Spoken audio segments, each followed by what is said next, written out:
Okay, so that happened. I'm sorry. So this story also deserves some context before I get into the nitty gritty of it. So I'm wearing a hat right now, but when I take it off, something to learn about me.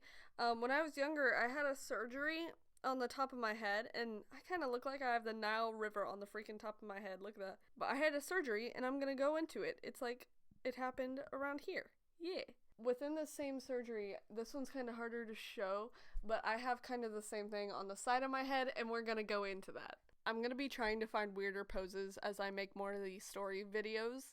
So if you want to know the basic reason for why I had the surgery, I had, and they were nothing dangerous, but I had kind of like moles, essentially, on the top of my head and the side of my head. They were literally nothing bad at all. They were just there, and my mom, like, decided, she's like, hey, do you want them off? And I don't know if I remembered agreeing, but it just happened. So I essentially had to go to a doctor's appointment, and they, like, planned it out. They, like, looked at it and everything, and they're like, yeah, these aren't bad. You're just gonna get them essentially chopped off. So I went to a normal appointment. The doctor just talked about them, and then eventually I went to the actual surgery day. And that was actually not bad, and that's what I'm going to talk about. So before I went into the surgery, I had to, like, wait a while. I got, like, dressed into, like, a gownish kind of thing, I think. And I, like, was just waiting in a room until they were like, okay, now you're going to get surgically messed up. I mean, essentially what happened was I was put onto this, like, rolling bed thing that you kind of go on when you're going to go into a surgery. I was put into a room, and I was getting ready to be knocked out, because they were not going to dissect me, essentially, while I was awake, even though I'm pretty sure I could have had it done, but I'm glad I didn't. So what I really remember is, I was on the bed. They were gonna give me, like, sleeping gas, which is not scary. If you're scared of that, if you're going to a surgery and you know that's gonna happen, it's not scary.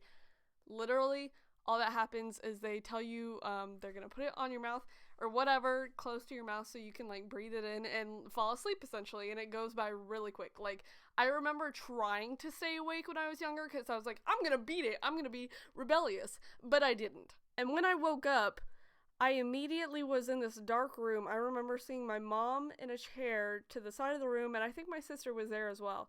And I woke up, I kind of looked around, I saw, like, a monitor thing, I think it was tracing, like, my heartbeat and everything. I woke up, and I immediately had to puke. So I sit up, and I immediately feel sick, and this nurse comes over with this bag, and I puke into it. And then they gave me a banana popsicle, which was really nice. I also got to go in a wheelchair, which was cool, because I had never done that before. Like, after I was finally finished and ready to go, they put me in a wheelchair, and I went in my car and went home. Before that, though, I also got to get a whale toy, because I had to take this medicine, I think, to kind of prep me for the surgery. So I got this whale toy. I got a balloon, a happy balloon. I got this, like, mug with a yellow smiley face. Like, the cup was yellow, the smiley face was black, but it was the cutest cup, and I had flowers in it, and it was amazing. I also believe I got mac and cheese when I got home from that day, because that's my favorite food, basically. Anything pasta related is, like, heaven sent. But yeah, that's why I have, if you've ever seen me, like, move my hair or something, I have a spot, like, on the side, like there, and then I have one on the side, and I blame the doctors for me not being smart at math, because they removed the smartness from my head, I suppose. But yeah, that's essentially the story. Thank you for listening. If you have a similar experience with surgeries, let me know, because they're spooky, aren't they? But they're not bad. Thank you for watching.